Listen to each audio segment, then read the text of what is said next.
नमस्ते दोस्तों। मैं राजेश वर्मा हूँ, एक महिला डॉक्टर जो विशेष रूप से बुजुर्गों की देखभाल करती हूँ। हर दिन लाखों लोग अनजाने में ऐसे खाद्य पदार्थों का सेवन कर रहे हैं जो धीरे धीरे उनके गुर्दे यानी किडनी के स्वास्थ्य को नष्ट कर रहे हैं। क्या आप भी उनमें से एक हैं? इन खाद्य पदार्थों का लगातार सेवन करने से किडनी की बीमारी हो सकती है, जो एक खामोश हत्यारा है और अक्सर तब तक कोई चेतावनी संकेत नहीं देता जब तक कि स्थिति गंभीर न हो जाए और जीवित रहने के लिए डायलिसिस या किडनी ट्रांसप्लांट की आवश्यकता या पीडीडीटीरे। वास्तव में किडनी की बीमारी वाले 10 में से 9 लोगों को पता ही नहीं होता कि उन्हें यह बीमारी है। यही कारण है कि किडनी की बीमारी भारत और दुनिया भर में मृत्यु के शीर्ष कारणों में से एक है। क्योंकि बहुत से लोगों को यह पता ही नहीं होता कि उन्हें किडनी की बीमारी का खतरा है। इसलिए एहतियाती कदम उठाना बहुत महत्वपूर्ण है। आहार इसमें मुख्य भूमिका निभाता है, क्योंकि यदि आपकी किडनी स्वस्थ नहीं है तो फास्फोरस, पोटेशियम, नमक, चीनी और ओराक्सालेट से भरपूर कुछ खाद्य पदार्थ जोखिम भरे हो सकते हैं। आज हम उन 18 सबसे खराब खाद्य पदार्थों के बारे में जानेंगे जो आपकी किडनी को नष्ट कर सकते हैं, और उनमें से कुछ आपको चौंका भी सकते हैं। अंत में आपको अपनी किडनी के स्वास्थ्य को बेहतर बनाने के लिए कुछ बहुत ही उपयोगी आहार टिप्स भी मिलेंगे।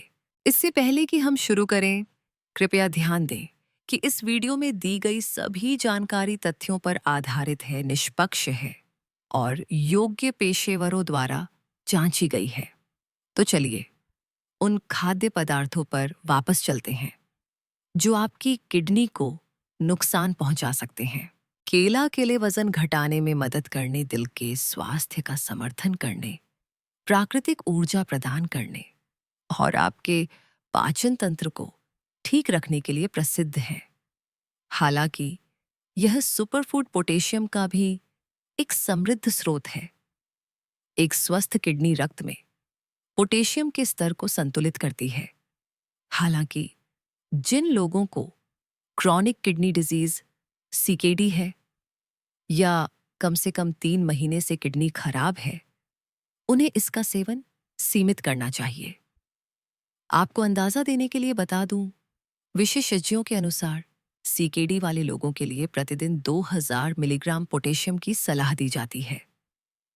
एक मध्यम आकार के केले में लगभग 422 मिलीग्राम पोटेशियम होता है और कई लोग एक बार में 1 से अधिक केले खा लेते हैं। इसलिए यदि आपको केले पसंद हैं लेकिन आपको किडनी की बीमारी है, तो अपने पोटेशियम के सेवन को कम करने के लिए उन्हें सेब और जामुन जैसे कम पोटेशियम वाले फलों के साथ स्मूदी या जूस में मिलाकर लें। एवोकैडो स्वस्थ वसा और एंटीओक्सीडेंट से भरे होते हैं। हालांकि ये मलाईदार फल केले की तरह ही पोटेशियम से भरे होते हैं। यह किडनी के मरीजों के लिए चिंताजनक है, क्योंकि किडनी की बीमारी के लिए दिशा निर्देश अक्सर दिन में 2000 मिलीग्राम से कम पोटेशियम लेने का सुझाव देते हैं। सरल शब्दों में कहें तो 100 ग्राम या आधा मध्यम आकार का एवोकैडो 485 मिलीग्राम पोटेशियम प्रदान करता है। इससे भी अधिक चिंताजनक बात यह है कि पोषक तत्वों से भरपूर होने के बावजूद एवोकैडो में कैलोरी भी बहुत होती है। एक फल में 300 से अधिक कैलोरी हो सकती है। इसलिए बहुत अधिक एवोकैडो का सेवन वजन बढ़ने में योगदान दे सकता है, जो किडनी की बीमारी के लिए एक सामान्य जोखिम कारक है। इसलिए जब आप अपनी किडनी की खातिर अपने पोटेशियम के सेवन पर नजर रख रहे हों, तो एवोकैडो को सीमित करना ही सबसे अच्छा है। खुबानी एप्रिकॉट, खुबानी जो पोटेशियम से भरपूर होती है, आमतौर पर किडनी की बीमारी के बाद के चरणों में खाने से मना की जाती है। एक खुबानी में 90 मिलीग्राम पोटेशियम होता है। किडनी के रोगियों के लिए नियमित रूप से खुबानी जैसे पोटेशियम युक्त खाद्य पदार्थ खाने से रक्त में पोटेशियम का स्तर बढ़ सकता है। इससे कमजोरी, सुन्नता, थकान और मतली हो सकती है। गंभीर मामलों में उच्च रक्त पोटेशियम का स्तर अनियमित दिल की धड़कन या कार्डियक अरेस्ट का कारण भी बन सकता है। इसलिए आहार विशेषज्ञ की सलाह पर ही खुबानी का सेवन करना समझदारी है। खुबानी के अलावा आड़ू और आलू बुखारा में भी काफी मात्रा में पोटेशियम होता है। इसलिए यदि आपको किडनी की समस्या है तो इन फलों के साथ सावधानी बरतें, खासकर उनके सूखे रूप में। संतरा या संतरे का रस। संतरे और संतरे का रस न केवल पोषक तत्वों से भरपूर होते हैं, बल्कि पोटेशियम से भी समृद्ध होते हैं। संतरों की बात करें तो एक पूरे संतरे में लगभग 255 मिलीग्राम पोटेशियम होता है, जबकि एक कप ठंडे संतरे के रस में 440 मिलीग्राम पोटेशियम होता है। यह मात्रा महत्वपूर्ण नहीं लग सकती है, लेकिन एक दिन में एक से अधिक संतरा खाना या संतरे का रस पीना आसानी से आपकी दैनिक पोटेशियम सीमा को पार कर सकता है। इसलिए किडनी की बीमारी वाले लोगों के लिए अपने संतरे के सेवन के प्रति सचेत रहना जरूरी है। टमाटर और टमाटर की चटनी टमाटर कैंसर से लड़ने के लिए फाइबर, विटामिन, खनिज और एंटीऑक्सीडेंट का एक उत्कृष्ट स्रोत है। हालांकि किडनी के रोगियों को पता होना चाहिए कि टमाटर में उच्च पोटेशियम सामग्री होती है। सिर्फ 100 ग्राम पके टमाटर में 237 मिलीग्राम तक पोटेशियम हो सकता है, और टमाटर के उत्पाद जैसे सॉस, ग्रेवी और केचप में भी यह होता है। किडनी की बीमारी वाले लोगों के लिए टमाटर का सेवन किडनी की क्षति के चरण पर निर्भर करता है। यह जानने के लिए कि आपके लिए क्या सही है, किसी पंजीकृत आहार विशेषज्ञ या योग्य स्वास्थ्य पेशेवर से परामर्श लें। नमकीन, बिस्कुट और क्रैकर्स बाजार में मिलने वाले नमकीन स्नैक्स और बिस्कुट शायद ही कोई पोषण मूल्य प्रदान करते हैं, जबकि इनमें अतिरिक्त सोडियम या नमक बहुत अधिक होता है। स्नैकिंग करते समय किसी के लिए भी सोडियम सेवन के अपने दैनिक भत्ते के मूल्य से अधिक हो जाना सामान्य है। विशेषज्ञों के अनुसार एक स्वस्थ आहार में प्रतिदिन 200-300 मिलीग्राम या 2 ग्राम से कम सोडियम होना चाहिए, जो आधा चम्मच के बराबर है। उच्च सोडियम के सेवन से रक्तचाप बढ़ जाएगा, जिसके परिणाम स्वरूप लंबे समय में गुर्दे की पथरी और गुर्दे की क्षति हो सकती है। इसलिए अपने आहार में अतिरिक्त नमक से बचने के लिए स्नैक लेबल की जांच करना हमेशा बुद्धिमानी है। डिब्बाबंद और फ्रोजन खाद्य पदार्थ। डिब्बाबंद खाद्य पदार्थ जैसे सूप, सब्जियां, मांस और सीफूड लोकप्रिय हैं क्योंकि वे सुविधाजनक हैं और तैयार करने में आसान हैं। हालांकि डिब्बाबंदी तकनीक में शेल्फ लाइफ बढ़ाने के लिए परिरक्षक यानी प्रिजर्वेटिव के रूप में नमक की आवश्यकता होती है। इसलिए इसका परिणाम उच्च सोडियम सामग्री में होता है, जो आपकी किडनी को नुकसान पहुंचाता है। ध्यान रखें कि फ्रोजन आइटम जैसे सब्जियों या मछली में अक्सर अतिरिक्त सोडियम मिलाया जाता है। इन आसानी से उपयोग किए जाने वाले उत्पादों की एक बड़ी सर्विंग भी 2-3 ग्राम की आपकी दैनिक सोडियम सीमा को पार कर सकती है। यदि ये भारी प्रसंस्कृत खाद्य पदार्थ अब आपके परिवार में मुख्य भोजन है, तो ताज़े विकल्पों पर स्विच करने पर विचार करें। प्रोसेस्ड मीट किसी भी मांस को स्वाद सुधारने और शेल्फ लाइफ बढ़ाने के लिए क्योर प्रोसेस, स्मोक या किण्वित किया जा सकता है। अधिकांश प्रोसेस मीट जैसे सॉसेज, सलामी, कबाब और पैकेट वाला मीट सोडियम और फास्फोरस में उच्च हो सकते हैं। सटीक मात्रा उनके एडिटिव्स और प्रोसेसिंग विधियों पर निर्भर करती है। समस्या यह है कि अतिरिक्त नमक और फास्फोरस का सेवन आपकी किडनी को गंभीर रूप से नुकसान पहुंचा सकता है। सामान्य किडनी फंक्शन के लिए एक दिन में 700 मिलीग्राम से अधिक फास्फोरस न खाने की सलाह दी जाती है। इसके अलावा प्रोसेस्ड मीट कैंसर और अन्य पुरानी बीमारियों से जुड़े हैं, इसलिए उन सभी से बचना सबसे अच्छा है। सोडा और कोल्ड ड्रिंक्स। सोडा या कोल्ड ड्रिंक्स स्वाद और शेल्फ लाइफ बढ़ाने के लिए उच्च फास्फोरस एडिटिव्स के साथ बनाए जाते हैं। प्राकृतिक स्रोतों की तुलना में सोडा से फास्फोरस शरीर में अधिक अवशोषित होता है। फास्फोरस के अलावा सोडा कैलोरी और चीनी का भी एक समृद्ध स्रोत है। यदि आपको मधुमेह है तो बहुत अधिक चीनी गुर्दे की क्षति का कारण बन सकती है। ऐसा इसलिए है क्योंकि मधुमेह से उच्च रक्त शर्करा गुर्दे के अंदर के छोटे फिल्टर और रक्त वाहिकाओं को नुकसान पहुंचा सकता है। इसके अलावा सोडा जैसे मीठे तरल पदार्थ पीना ठोस रूप में चीनी का सेवन करने से भी बदतर है। बहुत से लोग डाइट सोडा चुनते हैं, यह मानते हुए कि इसमें चीनी कम है। हालांकि डाइट सोडा में अभी भी हानिकारक एडिटिव्स और कृत्रिम मिठास होती है, जो आपकी किडनी को नुकसान पहुंचा सकती है। इसलिए अपने सोडा के सेवन को कम करना ही सबसे अच्छा है।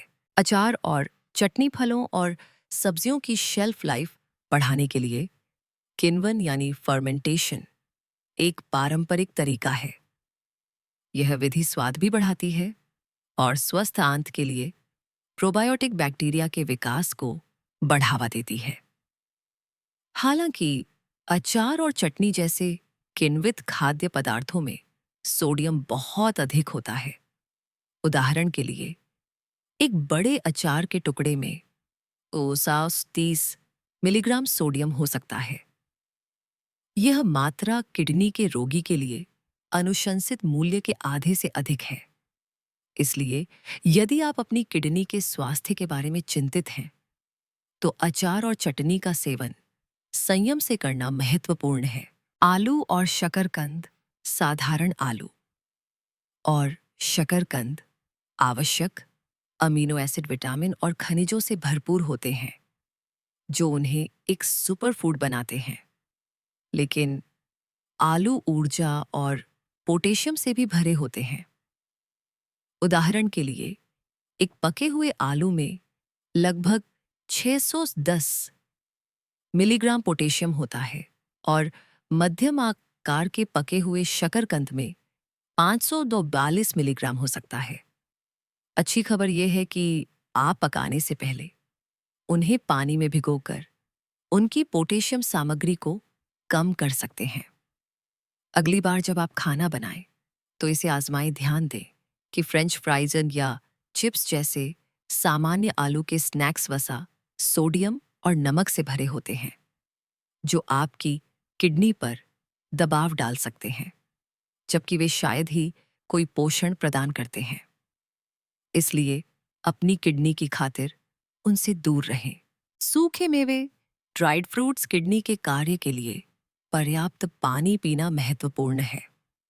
निर्जलीकरण यानी सुखाने के दौरान फल अपना पानी खो देते हैं, इसलिए वे आपको ताजे फलों की तरह पेट भरा हुआ महसूस नहीं कराते हैं। सूखे मेवे आकार में भी छोटे होते हैं और नाश्ते में खाने में आसान होते हैं, इसलिए आप अनजाने में ही अधिक खा सकते हैं। इससे अधिक कैलोरी, पोटेशियम और चीनी का सेवन हो सकता है, जो आपकी किडनी के लिए अच्छा नहीं है। उदाहरण के लिए एक कप बिना पके हुए प्रून्स सूखे आलू बुखारे में 72 मिलीग्राम पोटेशियम होता है, जो आपकी दैनिक आवश्यकता का आधा हिस्सा पूरा करता है। इसके अलावा कुछ सूखे मेवों में स्वाद बढ़ाने के लिए अतिरिक्त एडिटिव्स नमक और चीनी होती है। इसलिए हर दिन सूखे मेवों का सेवन आपकी किडनी पर अधिक काम का बोझ डाल सकता है। यदि आप अपनी किडनी की रक्षा करना चाहते हैं तो नाश्ते के रूप में ताजे फलों का ही सेवन करें। साबुत अनाज सामान्य तौर पर अनाज 3 परतों से बने होते हैं। साबुत अनाज में सबसे बाहरी हिस्सा या छोकर होता है जो फॉस्फोरस और पोटेशियम का एक समृद्ध स्रोत है। 1 कप ब्राउन राइस में लगभग 208 मिलीग्राम फॉस्फोरस और 174 मिलीग्राम पोटेशियम हो सकता है। इसके विपरीत 1 कप सफ़ेद चावल में लगभग 9 मिलीग्राम फॉस्फोरस और 54 मिलीग्राम पोटेशियम होता है। इसका मतलब है कि सफ़ेद चावल में ब्राउन राइस में पाए जाने वाले फॉस्फोरस और पोटेशियम की मात्रा का केवल 1/3 हिस्सा होता है। इसलिए यदि आपको मध्यम से गंभीर किडनी की बीमारी है तो साबुत गेहूं की रोटी छोकर वाले अनाज और ब्राउन राइस की तुलना में रिफाइंड अनाज जैसे सफ़ेद चावल चुनना बेहतर हो सकता है। मेवे नट्स मेवे प्रोटीन, स्वस्थ वसा और तेलों से भरपूर होते हैं। हालांकि मेवों में पोटेशियम और फॉस्फोरस की मात्रा किडनी की बीमारी से पीड़ित लोगों को नुकसान पहुंचा सकती है। उदाहरण के लिए बादाम को लेते हैं। 1 औंस सर्विंग जो लगभग तेज बादाम है 136 मिलीग्राम फॉस्फोरस और 208 मिलीग्राम पोटेशियम प्रदान करता है। इसी तरह काजू में प्रति औंस 168 मिलीग्राम फॉस्फोरस और 167 मिलीग्राम पोटेशियम होता है जो लगभग 16 से 18 काजू है। इसलिए यदि आपको किडनी के स्वास्थ्य संबंधी चिंताएं हैं तो मेवों जैसे स्वस्थ स्नैक्स का भी संयम में सेवन करने की आवश्यकता है। दालें और फलियां बीन्स और दालों सहित फलियां पौधे आधारित प्रोटीन फाइबर विटामिन और विभिन्न खनिजों के महान स्रोत हैं। हालांकि किडनी की चिंताओं वाले लोगों के लिए इस सुपरफूड को सावधानी के साथ खाने की जरूरत है। फलियों में पोटेशियम और फॉस्फोरस अधिक होता है। उदाहरण के लिए 1 कप उबली या पकी हुई बीन्स में 251 मिलीग्राम फॉस्फोरस और 744 मिलीग्राम पोटेशियम होता है। जब आपकी किडनी का कार्य कम हो जाता है तो फॉस्फोरस और पोटेशियम आपके शरीर में जमा हो सकते हैं, जिससे आपकी हड्डियों, रक्त वाहिकाओं और अन्य अंगों को नुकसान हो सकता है। यदि आपको किडनी की चिंता है तो फलियों का सेवन करते समय सतर्क रहें और संभावित दुष्प्रभावों को कम करने के लिए उन्हें अच्छी तरह से पकाएं। डेयरी उत्पाद, दूध, पनीर और आइसक्रीम जैसे डेयरी उत्पाद प्रोटीन, कैल्शियम और विटामिन डी के उत्कृष्ट स्रोत हैं। हालांकि वे फॉस्फोरस और पोटेशियम में भी समृद्ध हैं। उदाहरण के लिए 1 कप दूध में 252 मिलीग्राम फॉस्फोरस और 390 मिलीग्राम पोटेशियम हो सकता है। यह मात्रा अस्वस्थ किडनी के लिए बहुत अधिक है। कुछ डेयरी उत्पादों में संतृप्त वसा भी होती है, जो आपकी किडनी पर अधिक दबाव डाल सकती है। इसलिए हालांकि संयम में डेयरी ठीक है, खासकर संतुलित आहार में, लेकिन अगर आपको किडनी की समस्या है तो इसे सीमित करना बुद्धिमानी है। पालक फाइटोकेमिकल्स, विटामिन और खनिजों, विशेष रूप से पोटेशियम से भरपूर है।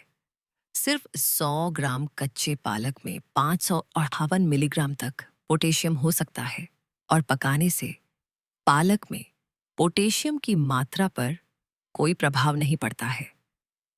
इसके अलावा पालक में ओणक्सालेट अधिक होता है, जो किडनी का जाना माना दुश्मन है। भले ही आप हर दिन थोड़ा सा ओणक्सालेट लें, ये आपके शरीर में जमा हो सकता है और गुर्दे की पथरी और क्षति का कारण बन सकता है। अन्य खाद्य पदार्थ जैसे अरबी और चौलाई में भी उच्च ओणक्सालेट स्तर होते हैं। इसलिए अपने गुर्दे के स्वास्थ्य के लिए उनसे बचना बेहतर है। इसके बजाय कम ओनक्सालेट वाले विकल्प जैसे पत्ता गोभी, गाजर, तोरई, लेट्यूस और फूल गोभी का चयन करें। शराब का अधिक मात्रा में सेवन किडनी की खराबी से दृढ़ता से जुड़ा हुआ है। शराब की विषाक्तता के कारण यह सूजन पैदा कर सकता है और किडनी के कार्य में बाधा डाल सकता है, जिससे शरीर में विषाक्त बोझ बढ़ जाता है। शराब से निम्न रक्त शर्करा और निर्जलीकरण का खतरा भी बढ़ सकता है, जो आपकी किडनी के लिए खराब है। यदि आप अपनी किडनी को स्वस्थ रखना चाहते हैं, तो शराब को कम करना और पर्याप्त पानी पीना महत्वपूर्ण है। आपके स्वास्थ्य सेवा प्रदाता यानी आपके डॉक्टर आपकी स्थितियों के आधार पर यह तय करने में आपकी सहायता कर सकते हैं कि आपके लिए कितना और कितनी बार पीना सुरक्षित है। और दोस्तों, यह रही उन 18 सबसे खराब खाद्य पदार्थों की हमारी सूची जो आपकी किडनी को नष्ट कर सकते हैं। संक्षेप में, अपनी किडनी को स्वस्थ रखने के लिए ओक्सालेट, सोडियम, पोटेशियम और फास्फोरस में उच्च खाद्य पदार्थों के साथ साथ प्रोसेस्ड खाद्य पदार्थों से दूर रहें। अब हम कुछ और सुझाव साझा करेंगे कि अपनी किडनी के लिए एक अच्छा आहार कैसे बनाया जाए। सबसे पहले, पूरे दिन पर्याप्त प्रोटीन वाला भोजन बनाए रखने का प्रयास करें। उच्च प्रोटीन वाले खाद्य पदार्थों में मांस, मछली, ताजा पोर्क और अंडे शामिल हैं। एक और उपयोगी टिप ये है कि कॉफी, चाय, ग्रीन टी, पानी या कोई भी अन्य पेय कमरे के तापमान पर पिएं। हाइड्रेटेड रहना यानी पर्याप्त पानी पीना भी आपको अपनी किडनी की बेहतर देखभाल करने में मदद करेगा। खरीदारी करते समय खाद्य पदार्थों में ऑक्सालेट, सोडियम, पोटेशियम और फास्फोरस की मात्रा की जांच करने के लिए लेबल पढ़ें। यहाँ एक सरल टिप है: प्रोसेस्ड और पैक्ड खाद्य पदार्थ आमतौर पर आपकी किडनी के लिए कम स्वस्थ होते हैं। घर पर खाना पकाना आपको अधिक नियंत्रण देता है। आप अस्वस्थ एडिटिव्स या चीनी के बजाय जड़ी बूटियों या मसालों के साथ अपने भोजन में स्वाद जोड़ सकते हैं। साथ ही घर पर खाना पकाने से आप अपने नमक के सेवन को बेहतर ढंग से प्रबंधित कर सकते हैं। सबसे महत्वपूर्ण बात यह है कि सभी खाद्य पदार्थों में अच्छे और बुरे तत्व होते हैं, इसलिए संयम और विविधता हमेशा आपके गुर्दे के स्वास्थ्य की कुंजी होती है। हमारी 18 खाद्य पदार्थों की सूची जो आपकी किडनी को नष्ट कर सकते हैं, उसे आपकी व्यक्तिगत आवश्यकताओं और स्थिति के आधार पर सावधानीपूर्वक माना जाना चाहिए। किसी योग्य स्वास्थ्य देखभाल पेशेवर या आहार विशेषज्ञ के मार्गदर्शन में व्यक्तिगत आहार योजना विकसित करना सबसे अच्छा है। अंत में याद रखें कि आपकी दैनिक सीमाएं ऑक्सालेट, सोडियम, पोटेशियम और फास्फोरस हैं। मेरे प्यारे बुजुर्ग दोस्तों, आज मैं आपको जीवन का एक बहुमूल्य सबक देना चाहती हूँ। आपकी सेहत ही आपकी असली जमा पूंजी है। जिस तरह हम अपने पैसों का हिसाब रखते हैं, उसी तरह हमें अपने शरीर में जाने वाले भोजन का भी हिसाब रखना चाहिए। बुढ़ापा बीमारी का घर नहीं, बल्कि अनुभव का खजाना होना चाहिए। और यह तभी संभव है जब हम अपने शरीर के इंजन यानी किडनी का ख्याल रखें। आज से ही छोटे बदलाव करें, क्योंकि यही छोटे बदलाव एक स्वस्थ और खुशहाल जीवन की नींव रखते हैं। हमारे सभी वर्तमान सब्सक्राइबर्स और समर्थकों को बहुत बहुत धन्यवाद। आपका सहयोग हमें आपके साथ सर्वोत्तम स्वास्थ्य टिप्स और जानकारी साझा करने के लिए प्रेरित करता रहता है। हमारे चैनल पर आपको प्राकृतिक रूप से अपने स्वास्थ्य को बढ़ावा देने के लिए खाने के सुझावों और बीमारियों के बारे में जानकारी के बारे में कई अन्य उपयोगी वीडियो मिलेंगे। यदि आपको यह जानकारी उपयोगी लगी हो तो कृपया नीचे कमेंट करें, चैनल को सब्सक्राइब करें और इस वीडियो को अपने सभी रिश्तेदारों और दोस्तों के साथ शेयर ज़रूर करें, ताकि वे भी इसका लाभ उठा सकें। जागरूक रहें, स्वस्थ रहें